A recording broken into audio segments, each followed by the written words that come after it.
Pada tahun 1980-an, semua perusahaan mendesain dan membuat chipnya sendiri.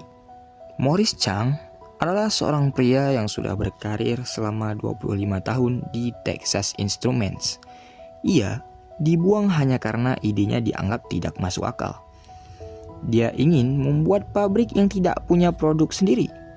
Bayangkan Anda berusia 54 tahun.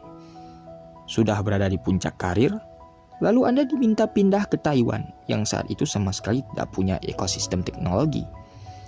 Morris harus meyakinkan pemerintah Taiwan untuk menyuntikkan dana di tengah ketidakpastian.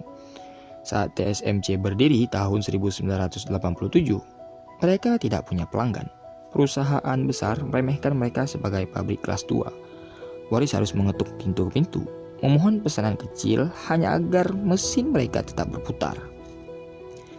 Kegigihan Morris diuji saat ia mendatangi raksasa teknologi satu persatu.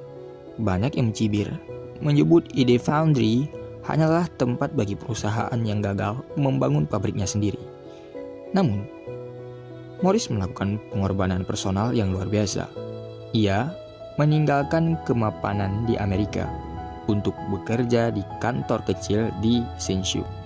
Kemudian, pada tahun 90-an, dunia dikuasai oleh Nikon dan Canon. ASML hanyalah anak bawang dari Belanda yang kekurangan uang. Setiap kali ASML ingin berinovasi, mereka dihambat oleh paten dan kekuatan modal raksasa Jepang. Karyawan ASML harus bekerja di gudang tua yang bocor jika hujan.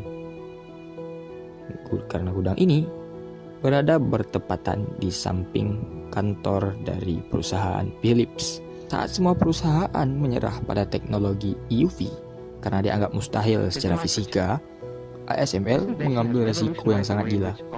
Mereka mempertaruhkan seluruh modal perusahaan selama 20 tahun riset tanpa ada jaminan teknologi itu akan berhasil. Jika gagal, ASML pastinya akan tamat. Namun, mereka memilih jalan yang paling sulit saat orang lain memilih jalan yang aman. Kompleksitas mesin EUV ini sebenarnya melampaui logika teknik saat itu. ASML harus bekerja sama dengan ribuan pemasok spesialis hanya untuk menciptakan satu komponen cahaya. Bayangkan tekanan yang dihadapi para teknis Belanda ini.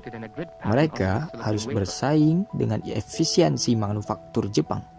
Pada saat itu, setiap kegagalan prototipe berarti adalah sebuah kerugian yang bernilai hingga jutaan dolar.